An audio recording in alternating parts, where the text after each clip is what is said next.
उल्का पिंड और देवालय की ऊर्जा। क्या शत्रु ग्रह और उल्का पिंड मंदिरों की ऊर्जा को प्रभावित करते हैं? क्या आपने कभी सोचा है कि जब आकाश से कोई उल्का गिरती है तो उसका प्रभाव केवल धरती पर नहीं बल्कि धार्मिक स्थलों की ऊर्जा पर भी हो सकता है?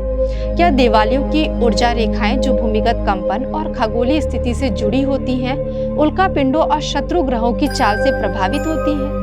आज के शास्त्र ज्ञान में हम जानेंगे क्या ब्रह्मांडीय घटनाएं हमारे मंदिरों की ऊर्जा को स्पंदित या कमजोर कर सकती हैं। उल्का पिंड या मेटोरिट्स सिर्फ अंतरिक्ष के पत्थर नहीं होते, इनकी संरचना में लोहे, निकल, प्लाज्मा और रेडिएशन होता है। प्राचीन काल में इसे दिव्य संकेत माना जाता था, जैसे तारागणों का क्रोधित होना। पुराणों में वर्णन मिलता है कि जब राक्षसों की शक्ति बढ़ने लगती थी तब उल्काएं गिरती थी या देवताओं की चेतावनी मानी जाती थी।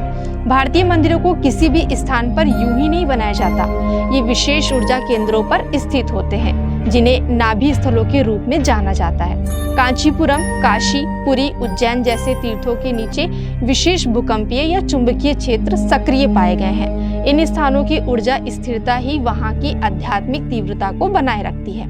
जब कोई उल्का पृथ्वी से टकराती है, वह कुछ माइक्रोसेकंड्स के लिए चुंबकीय क्षेत्र में कंपन पैदा कर सकती है।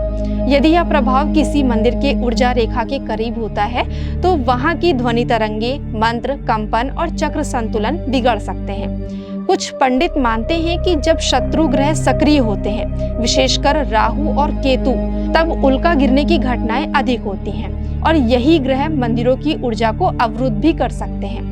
शास्त्रों में उल्का और ग्रहों का संबंध। बृहस्पति संहिता और ब्रह्मांड पुराण में उल्का को आकाशीय अग्नि कहा गया है। राहु और केतु को छाया ग्रह कहा गया है और इन्हें आकस्मिक घटनाओं, ग्रहण और उल्का वर्षा का कारक माना जाता है। ध्यान देने योग्य बात यह है कि कई बार जब विशेष तीर्थों में ऊर्जा बाधित होती है तो वहां के पुजारी या साधु विशेष हवन या स्थल शुद्धि तंत्र का आयोजन करते हैं ताकि ऊर्जा पुनः जागृत हो। विज्ञान क्या कहता है? वैज्ञानिक मानते हैं कि कुछ उल्का पिंडों में विद्युत चुंबकीय विकिरण होते हैं।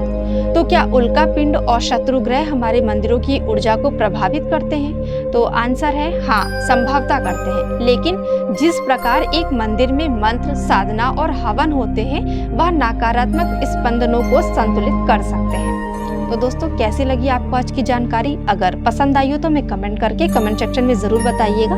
मिलते हैं अपने नेक्स्ट एपिसोड में ऐसे ही कुछ रोचक व ज्ञानवर्धक विषय के साथ। तब तक के लिए मैं आप सभी से आज्ञा चाहती हूँ। धन्यवाद।